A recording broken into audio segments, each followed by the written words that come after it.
আসসালামু আলাইকুম, welcome back to my channel লিপি কুকিং রেসিপিতে সবাইকে স্বাগতম জানিয়ে শুরু করছি আজকের রেসিপি। আজ আমি আপনাদেরকে তৈরি করে দেখাবো 3 রকমের চপ। এখানে আমি বানিয়ে দেখাবো ডিমের চপ, ডিম আলুর চপ, আলুর চপ। এই রেসিপিটি তৈরি করা খুবই সহজ, খেতে ভীষণ মজার, অল্প সময়ের মধ্যে তৈরি করে নেওয়া যায়। তো চলুন দেখে নেই পুরো রেসিপিটি। এখানে আমি চপ বানানোর জন্য নিয়েছি ডিমগুলো আমি সিদ্ধ করে নিয়েছি, আর নিয়েছি আলুটাকে আমি সিদ্ধ করে ভর্তা বানিয়ে নিয়েছি। চপ বানানোর জন্য এখানে আমি দিয়ে দিব তেল গরম করে নিয়েছি, আর দিয়ে দিব পেঁয়াজ কুচি, দিয়ে দিব কাঁচামরিচ কুচি। পেঁয়াজ কাঁচামরিচটা তেলে ভেজে নিব, আর এইভাবে কাঁচামরিচ পেঁয়াজটা তেলে ভেজে নিলে পেঁয়াজের যে রস থাকে রসটা টেনে যাবে, আলুর যে রসটা থাকে টেনে যাবে। আর এভাবে নিলে 1-1.5 মাস পর্যন্ত ফ্রোজেন করে রেখে খাওয়া যাবে। পেঁয়াজ আলু থেকে কোনো পানি ছেড়ে দিবে না। এই জন্য তেলে ভেজে নিচ্ছি কাঁচা পেঁয়াজ মরিচ না দিয়ে সবগুলো বানানোর জন্য। পেঁয়াজটাকে ভালো করে ভেজে নিয়েছি।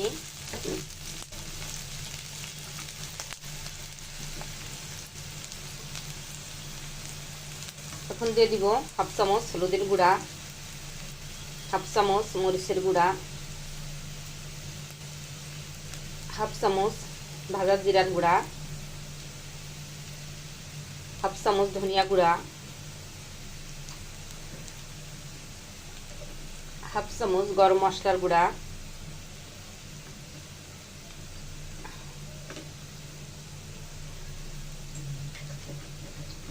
লবণ দিব 1 চামচ, আর লবণটা শেষে চেখে নিব লবণ ঠিক আছে কিনা। তো সবকিছু দিয়ে ভালো করে মিশিয়ে নিব।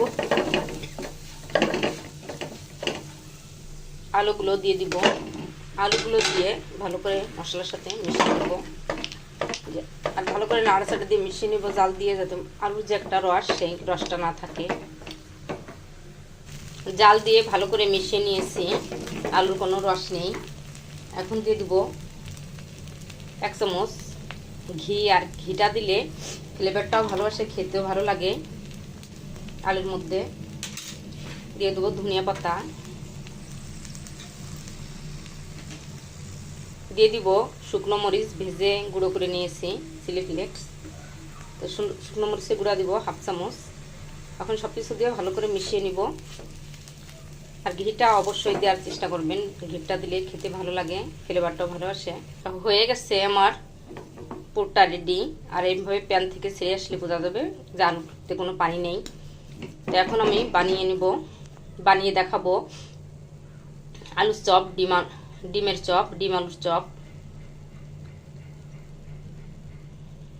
ডিম আলুর চপ তো বানানোর জন্য এখানে আমি ডিমগুলো একটু সিদ্ধ করে ঝুরো করে নিয়েছি, ভেঙে ভর্তা করে নিয়েছি। এখন ডিমগুলো দিয়ে দিব, ডিমগুলো দিয়ে আলুর সাথে ভালো করে মিশিয়ে নেব। আর এইভাবে ডিম আলুর চপ বানালে খেতে ভীষণ ভালো লাগে। তো মিশিয়ে আমি চপগুলো বানিয়ে নেব ঠান্ডা করে। তো মিশিয়ে ঠান্ডা করে চপগুলো বানিয়ে নেব ডিম আলুর চপ। চপগুলো কোটিংয়ের জন্য আমি এখানে একটা ডিম নিয়েছি, ডিমটা ভালো করে ফেটিয়ে নিব।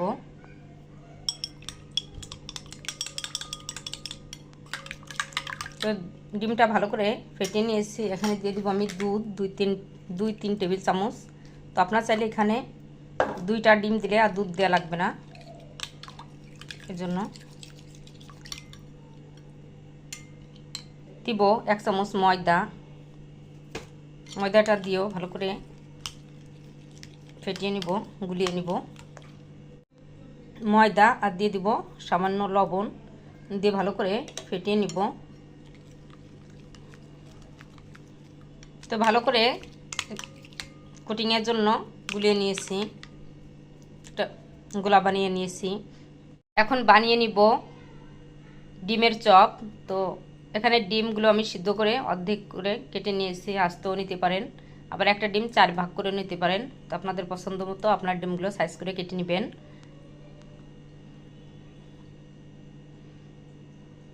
কোটিংয়ের জন্য নিয়েছি আমি ব্রেডস গ্রাম। তো এখানে আমি 2 রকমের ব্রেডস গ্রাম নিয়েছি। তো আমি কিভাবে বানিয়েছি আমার চ্যানেলে দেওয়া আছে, দেখবেন। তো বাজার থেকে বেশি চড়া দামে না কিনে আমরা ঘরেই এভাবে ব্রেডস গ্রাম তৈরি করতে পারি। তো প্রথম আলুটা এভাবে চ্যাপটা করে তারপরে উপরে ডিমটা দিয়ে আলু পুরটা দিয়ে ঢেকে দিতে হবে পুরো ডিমটাকে।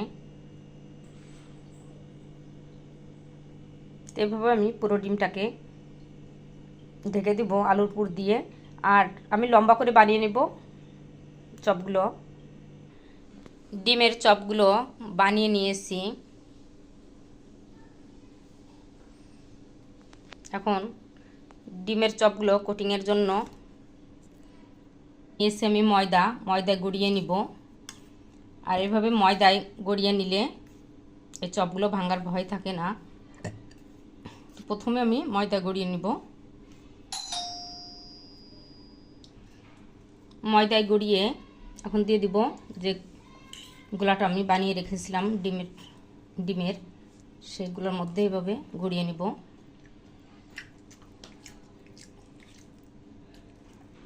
গড়িয়ে উঠিয়ে ব্রেড ক্রামের ভিতরে দিয়ে দিব।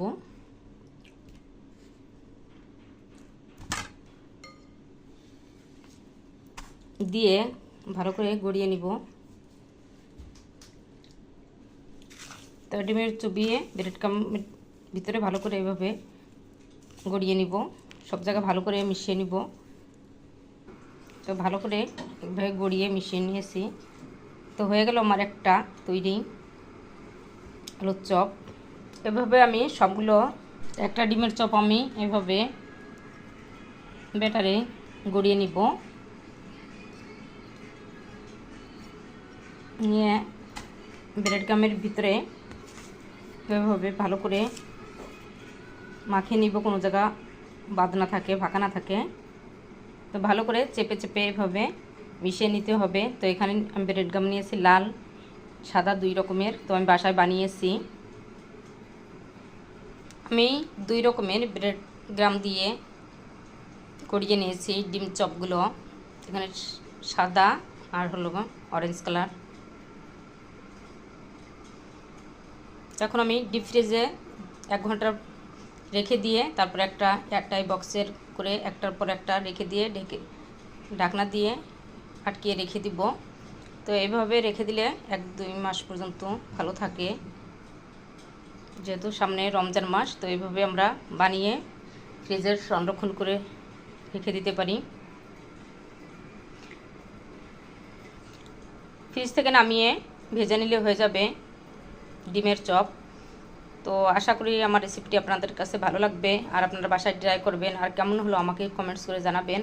আমার রেসিপিটি যদি আপনাদের ভালো লাগে লাইক শেয়ার কমেন্টস করবেন। আপনাদের লাইক এবং কমেন্টস আমাকে অনেক উৎসাহ বাড়িয়ে দেয়। আর ভালো লাগলে ফ্যামিলি ফ্রেন্ডদের সাথে শেয়ার করবেন।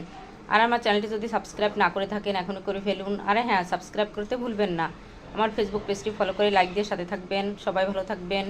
নতুন নতুন রেসিপি নিয়ে আবার আপনাদের সামনে হাজির হয়ে যাব। আমাদের জন্য দোয়া করবেন। আল্লাহ হাফেজ। এখন বানিয়ে দেখাবো ডিম আলুর চপ। তো এখানে আমি সামান্য অল্প করে, আপনারা যতটুকু নেবেন ততটুকু পরিমাণ এরকম নিয়ে গোল গোল বানিয়ে শেপে নিয়ে নেবেন। এভাবে গোল গোল করে বানিয়ে নেবেন। তো এইভাবে সবগুলো ডিম আলুর চপ বানিয়ে নিব। তো আমি সবগুলো ডিম আলুর চপ বানিয়ে নিয়েছি। এভাবে গোল গোল করে আলুর চপগুলো বানিয়ে নেওয়া যায়। তো আমি ডিম দিয়েছি, এজন্য ডিম আলুর চপ বানিয়েছি। তো এখন এভাবে আমি একটা ময়দায় কোটিং করে ময়দার ভিতরে গড়িয়ে একটা এয়ারটাইট বক্সে করে রেখে দিব ফ্রিজের ডিপে। তো ডিপে রাখলে আমরা 1 মাস 1.5 মাস পর্যন্ত ভালো থাকে, সংরক্ষণ করে খেতে পারি। তো যেহেতু সামনে রমজান মাস, বের করে ভেজে নিলে হয়ে যাবে। তো এভাবে ময়দায় কোটিং করে নিলে চপগুলো ভাজার সময় ভেঙে যাওয়ার ভয় থাকে না। এজন্য আমি এভাবে ময়দা গড়িয়ে কোটিং করে রেখে দেব। তো সবগুলো চপ আমি এভাবে ময়দায় গড়িয়ে নিব। ময়দায় গড়িয়ে রেখে দেব। ডিপ ফ্রিজে নামিয়ে বেটারে গুলিয়ে চুবিয়ে ভেজে নিলে হয়ে যাবে ডিম আলুর চপ। তো আশা করছি আমার রেসিপিটি আপনাদের কাছে ভালো লাগবে। আমার রেসিপিটি যদি আপনাদের ভালো লাগে বাসায় আপনারা ট্রাই করবেন, আর কেমন হলো আমাকে কমেন্টস করে জানাবেন। আমার রেসিপিটি যদি আপনাদের ভালো লাগে আমার চ্যানেলটি সাবস্ক্রাইব করবেন, ফেসবুক পেজটি ফলো করে লাইক দিয়ে সাথে থাকবেন। সবাই ভালো থাকবেন। নতুন নতুন রেসিপি নিয়ে আবার আপনাদের সামনে হাজির হয়ে যাব। আমাদের জন্য দোয়া করবেন। আল্লাহ হাফেজ।